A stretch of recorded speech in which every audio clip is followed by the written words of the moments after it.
So I'd like to talk about HRI and how we can make HRI autonomous.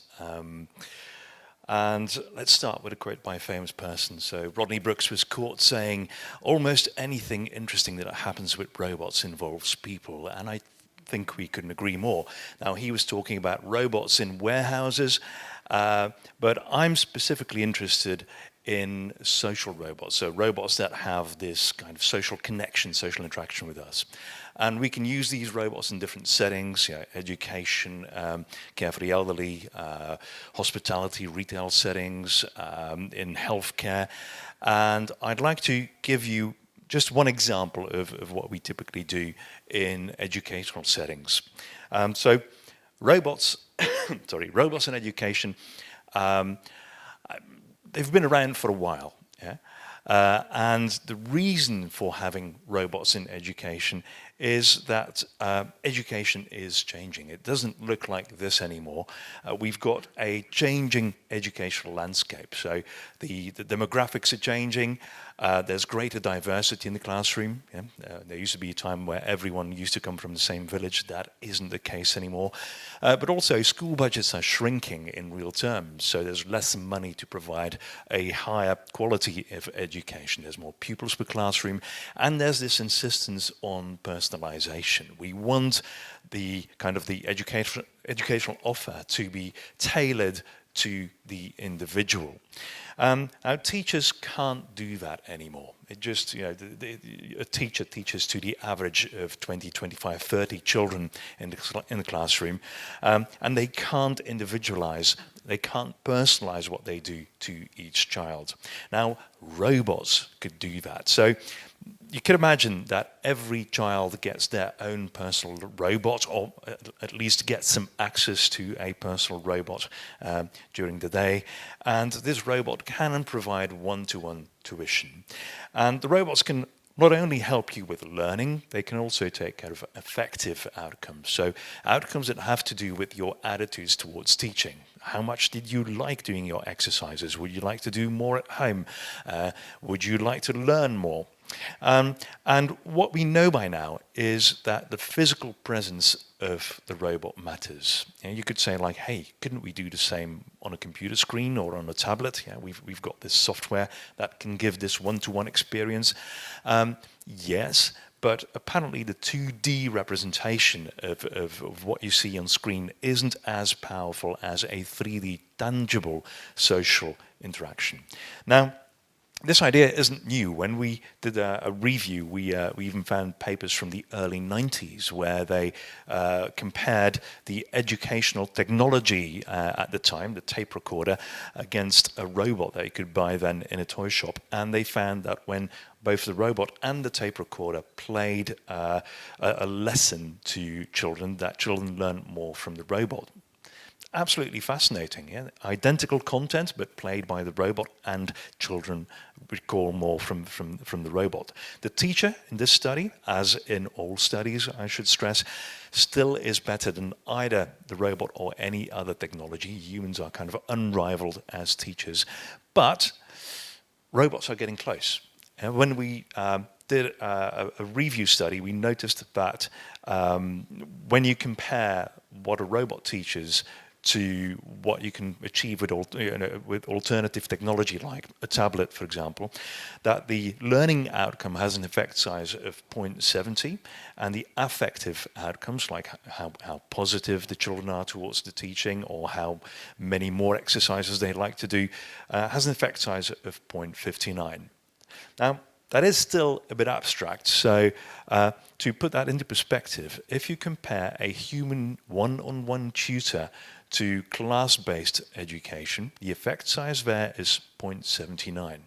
Yeah, so robots have a similar effect size when compared to alternative educational technology. And that's really good. Yeah? They're still quite narrow. And so they're teaching mathematics or subjects where you kind of learn things by heart and you learn through repetition. But they are fairly effective. Another interesting thing that we found was it's not because children are having a good time with the robot that they are actually learning, or the other way around. It's not because they're not enjoying the robot, that they're not learning. Yeah? So fun and learning doesn't necessarily go together. And we naively might make the mistake of trying to build a really fun robot. That isn't really necessary in education. It doesn't have to be a fun robot to be an effective teacher. Now, let me give you an example of how we use these robots for second language education. A few years back, a European consortium came together. We call ourselves L-Tutor. And we tried to use robots to teach a second language to young children. And the idea was that language teaching in school is, incredibly contrived. If you think about it, your first language you learn from your parents, your siblings, your peers.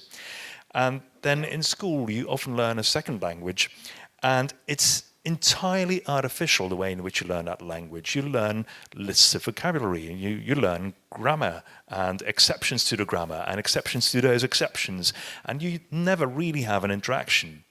And as a result, we typically end up going away from school not able to speak that second language that we learned at school. We only really learn that language through interaction when we get a chance to practice it. And so the idea that we had was that a robot could offer that interactive experience. And I'm going to show you a little video of how we used a Now robot in a Dutch preschool with 5-year-olds to teach them English. Okay, so let's have a look at the video. So this is the familiarization where we get the kids to get to know the robot, but also to learn how to speak to the robot.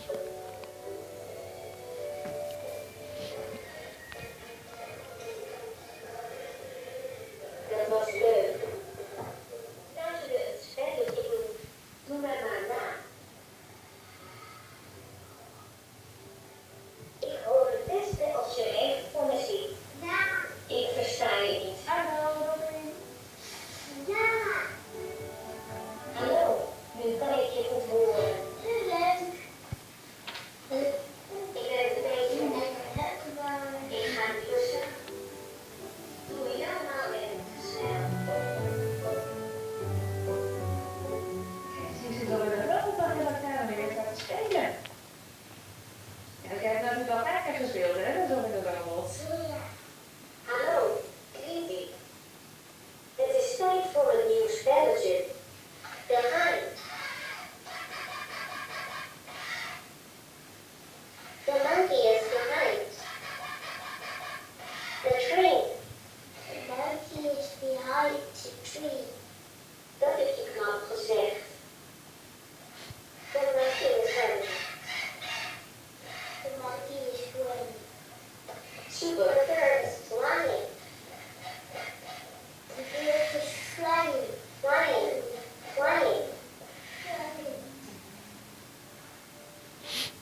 Oké, Creepy. Tot de volgende keer. Okay, I'm going to stop it here. Now, I haven't got results in my presentation, but what we found was that the robot didn't seem to make a difference on this occasion, which was totally unexpected. Yeah? In other domains, we noticed that robots are actually very effective tutors, but here, in this case, whether the robot was using gestures or not, or whether the lessons were just coming out of a tablet or coming from a robot, it didn't seem to matter. The kids all learned, okay, which was an interesting one. Now, what you probably noticed as well in the video was in the back there was an adult sitting. And that adult is there for a reason. The reason is that the robot isn't fully autonomous. Sometimes it doesn't catch what the child is saying, and then our teleoperator, the adult, jumps in, hits a few buttons, and lets the interaction continue. But that's not what we really want. We want autonomous human-robot interaction. So how do we do that? Well, it's really, really hard. So first of all, programming autonomy by hand, as we still do, is incredibly hard and time consuming. So we kind of script the behavior in the robot. And because of that, the robots have a very limited interaction scope. They can do one or a few things, and outside that, they're completely helpless. It's certainly also not long-term. Yeah, at best, we've got 10, 20-minute interactions, sometimes repeated a few times over a few days or a few weeks, but it isn't a rich long-term interaction that builds on a history of earlier interactions. And commercial robots, most commercial robots that actually sell, actually all commercial robots that sell to end users, fail. Yeah?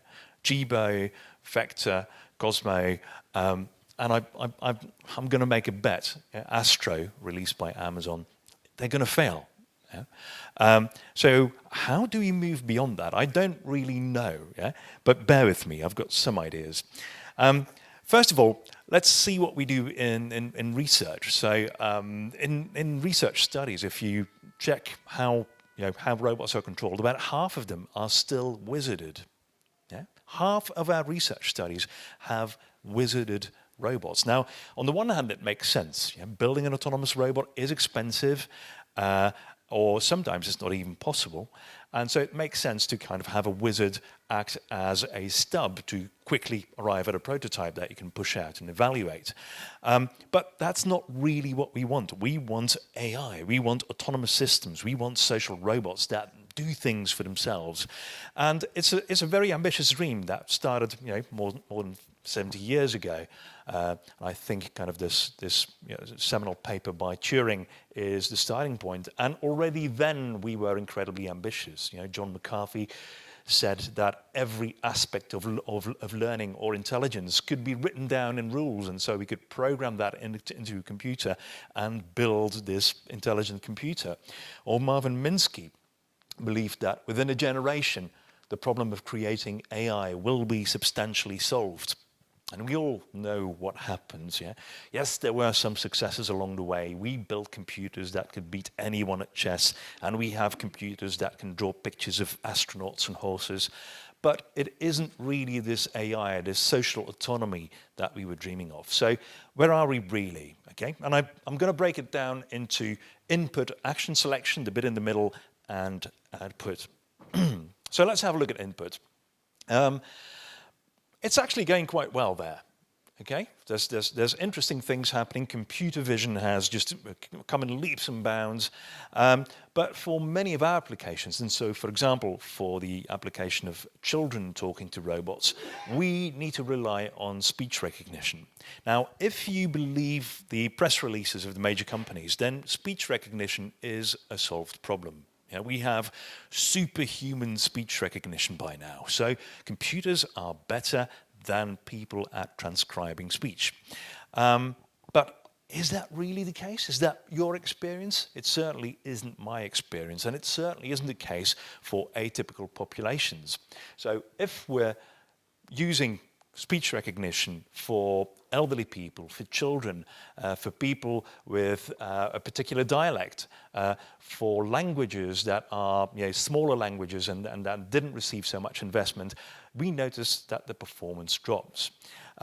And children specifically are a kind of a problem. Here's a little video from a few years back where a young boy asks Alexa to play his favorite song, Digger, Digger. Let's see what happens.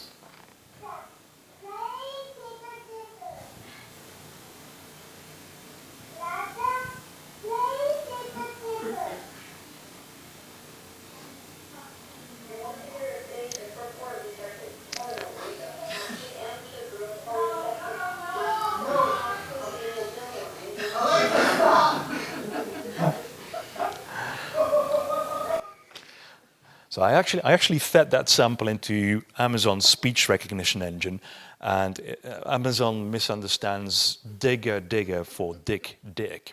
That's the problem. Now, we wanted to know how bad it really was. So we went into a school in England and collected samples of young children speaking to our robot. And we had the kids read from a picture book to us. We had them count from 1 to 10. And we wanted to see how good speech recognition really was. So let's listen to a few samples. 1, 2, 3, that's clear. Yeah, the buzz you hear in the background is the typical noise a microphone picks up in a school. Let's listen to some kind of open speech, yeah? So children talking about a picture in the book. A boy looking at the frog. That was nice and clear, wasn't it? Here's another one. Did you get that? And he saw a grasshopper on top of it. Here's another one.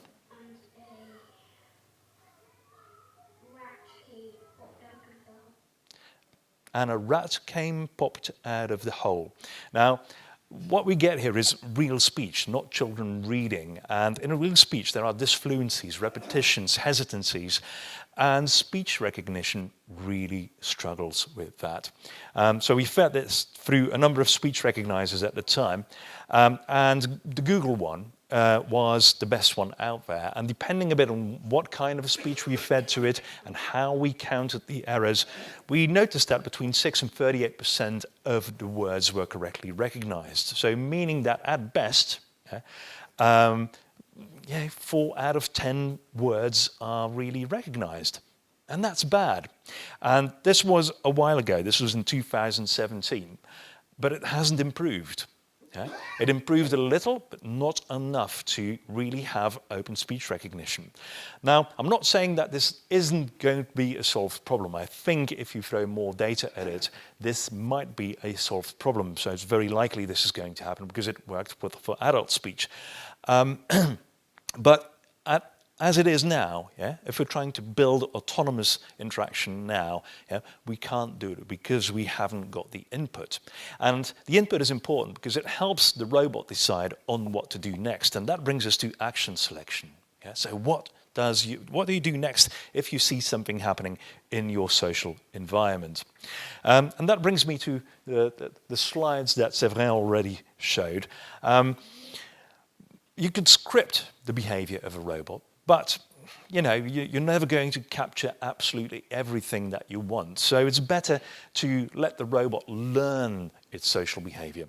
Now, typically, when you have a learning robot, you're going to be using reinforcement learning. But reinforcement learning has a problem. It's a trial and error method, and so it needs a lot of time to learn correct behavior. It's going to make mistakes, perhaps costly mistakes. And we needed something different. So we needed a method where you can have online learning. We wanted a method where the human who was teaching the robot, so we were relying on interactive machine learning, the human that is teaching the robot has oversight of what is happening, and the human needs to understand what the AI system, what the robot has learned. And so we came up with something that we called SPARK, which is a backronym for Supervised Progressively Autonomous Robot Competencies. That's a mouthful. And the idea is that you have a teacher to the left, controlling a robot, teleoperating, wizarding a robot, and that robot is interacting with a child sitting across the robot with a computer screen between them. And as you go along, as the teacher is controlling the robot, the human or the adult's controlling the robot, the teacher kind of gradually takes over. And the simplest way to explain it is to compare it to predictive texting on a mobile phone. When you buy a new mobile phone, it doesn't really know who you are, who your friends are, where you live, what your favorite restaurants are. But after a while, from monitoring you writing messages, it picks up all that information, and then it can auto-complete your sentences. And that's exactly what Spark does. At the start, so on the left-hand side of this graph, the robot has very low autonomy. It doesn't do anything coming out of the box. So you need to put in a lot of effort. That's the green line. But as time progresses, the robot learns more and more, and your effort kind of decreases as the robot takes over. And so this has been evaluated in a school where we use the robot to teach children about ecosystems. And we had 3 different conditions, one in which the robot is being supervised by the teacher, one in which the robot then takes over, and then a control condition. It's an incredibly rich study, so kind of bother Emmanuel if you want to know more. But just some glimpses of what happens. This is a plot showing in yellow the behavior of the adult, the operator of the robot, and then green, the behavior of the robot once it takes over. And what you see is that it has taken over the style of the teacher there. So it's really interesting how the robot has become kind of a digital twin, I should say, use a fashionable word, of the human operator. Even down to the social timing.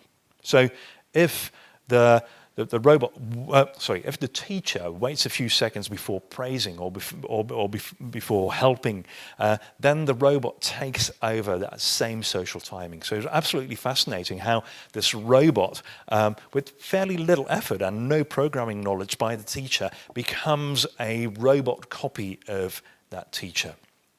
Right? Then that brings me to the output. Once you know what you should do, then the robot actually needs to do something. And of course, there's so much out there, but let me just use one example, which I have been exhibiting here with my free hand, co-speech gesturing.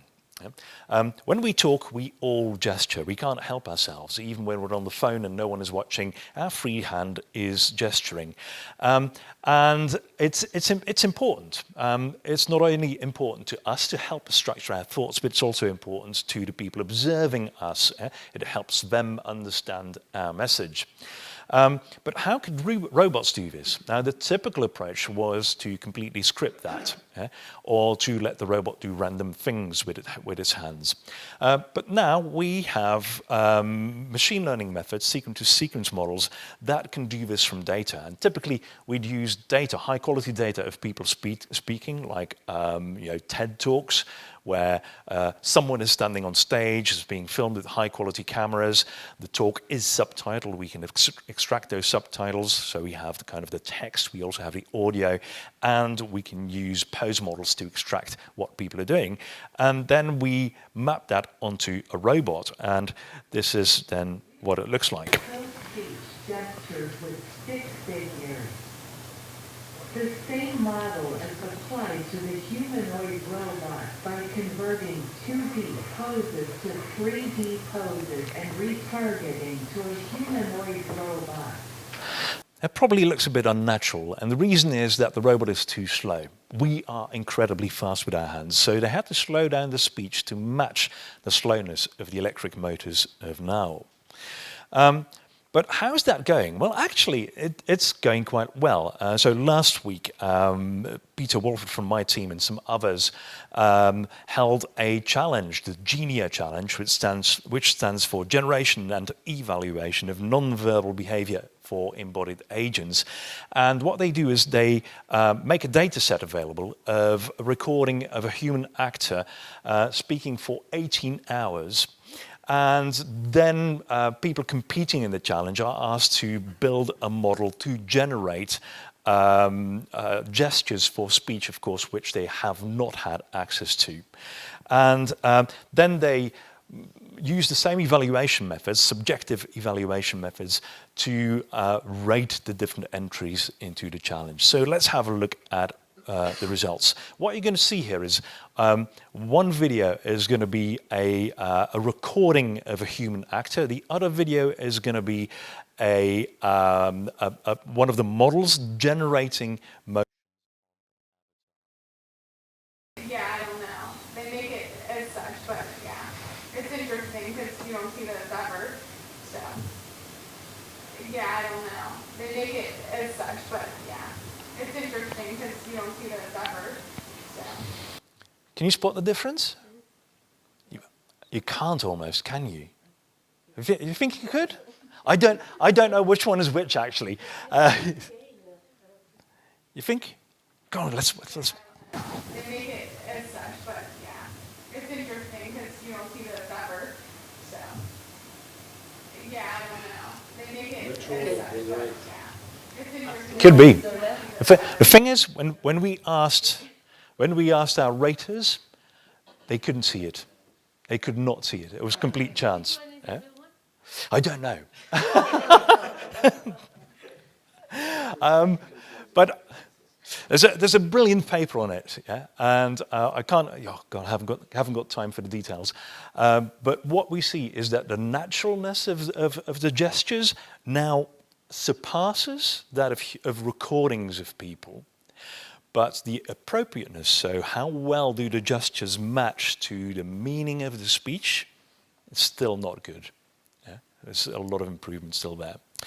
That's still to be made there. Now let's throw it all together. Yeah? Input, action selection, and output. And I'll give you a really brief example of multimodal interaction. So it's the thing that we do. When we're talking, we're not just chatbots talking via text to each other. We kind of take the visual environment, the visual context around us into account. And we especially do that when we're greeting people for the very first time. We'll be doing something like, hey, horrible weather, or is that a new coat, or did you have a haircut? And so we wanted to build an AI, a data-driven model that could generate those very friendly opening questions. And to do that, we had to put together a pipeline where we first started with pictures of people looking into the camera, and then we asked crowd workers to generate friendly opening questions like, have you always had freckles? Were you born with red hair? And so on. We collected 4,000 of these opening questions. The next thing we did was use a captioning model. So it's a model that uses a deep neural network to generate descriptions of what is seen in the picture, and then try to use these captions to map them onto either already canned kind of, one of those 4,000 friendly openers, or to generate using a generative large language model to generate new opening questions. And so let's have a look at a few.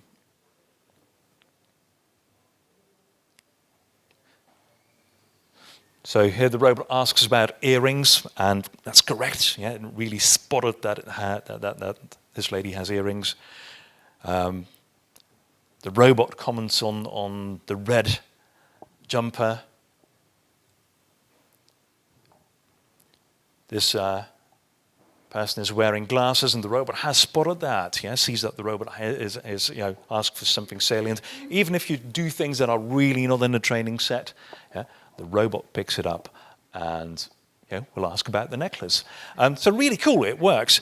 Of course, it's a data-driven neural network, so it will make mistakes as well.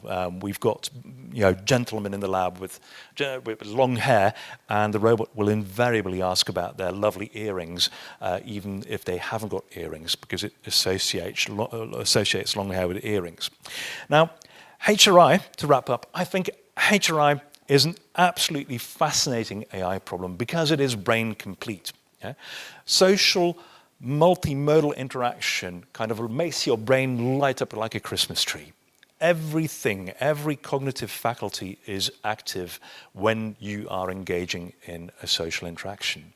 And so if we're trying to build robots that do the same thing, we need to build an equivalent of all those elements. And that is why social interaction is so hard.